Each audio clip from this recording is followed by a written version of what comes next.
we're sitting next to a legend. We're talking about a real hip-hop legend and a sports fanatic.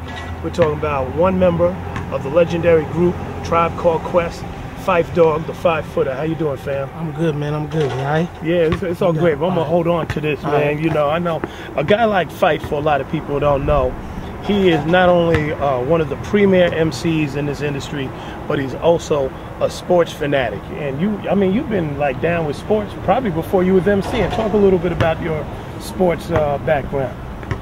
I remember being like 4 or 5 years old, and the sport of interest at the time was like baseball.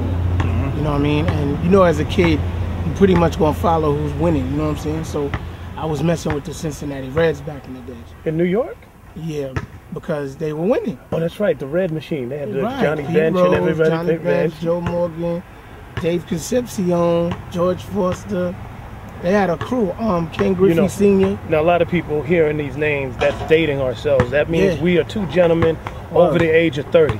For sure. And we're going to leave it at that. You know what I'm saying? But yeah, I was rolling with them dudes because they were winning. You know what I'm saying? And that's when all my older friends were playing Little League Baseball, but I was still too young to play. You know what I'm saying?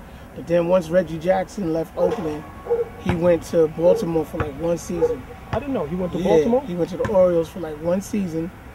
And then George Steinbrenner stepped to him, gave him the payola. He came to New York. And ever since then, I've been a Yankee nut. Yeah, me too. That's pretty much why I started liking the Yankees for Reggie Jackson. And you know, even though we're out here in Oakland and that's the home to Reggie, I'll never forget when he hit those 3 home runs in the playoffs. 3 home runs, for real. That's another indication we over 30. Yeah, that was like one of the greatest moments in baseball that I could remember for the city of New York or the state of New York. You know what I'm saying? So that was hot. Well, you know, I brought up the whole thing with the sports because, you know, I remember seeing you at the World Series. You came out to some, like, Madden tournament or something like they were doing in Miami. Or there was that was a Super Bowl. Super Bowl, yeah. And right now, if there was anything to get Tribe Called Quest back together, it had to be around sports. So you guys are on tour with this 2K thing. Talk a little bit about that and what was it like and what has it been like for you guys to all come back together? Well, how it came about, first off, was I don't even know how it came about, but we were in talks of going on the road again. We didn't know when, and then 2K Sports came to the table, and I was in Hawaii with my wife, and we had a conference call, so everybody called. You know, Tip was on the line with his manager, Ali was on the line with his management, and then my manager was already on the phone, and I was in Hawaii, and we decided to do it. And this was like April. You know what I mean? So 2K Sports, pretty much, you got to give them all the credit for getting it done, really. Because who knows when we would have went on the road if it wasn't for them pushing us over the cliff with it, you know what I'm saying?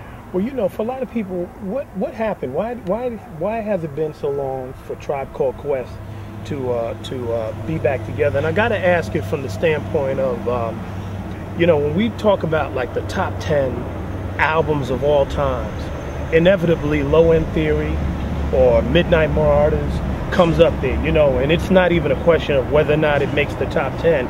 It's a question of which one of those two make the top 10. So we're talking about a group that is just, I mean, phenomenal. Tribe Called Quest is, you know, for a lot of people into hip-hop, personifies an era in hip-hop that a lot of people yearn for. So when you have that type of fan base and that type of legacy, why would a group be apart, and why would it take so long for y'all to get back? Well, I mean, the breakup came about because, I mean, the industry was pretty much ended up getting the best of us, you know what I'm saying? The whole label politics, the management, you know, it wasn't like they really cared anymore. At least I felt that way, you know what I'm saying? And then I'm not going to sit here in front. The chemistry between me and Tip was kind of dwindling as well. You know what I mean? So having all that on the table, it wasn't a good look. So we decided to go our separate ways because it just seemed like it was getting worse and worse. And like you said, you know, with Low End and Midnight and all that love we was getting, I guess on the outside looking in, people really don't understand, you know what I'm saying?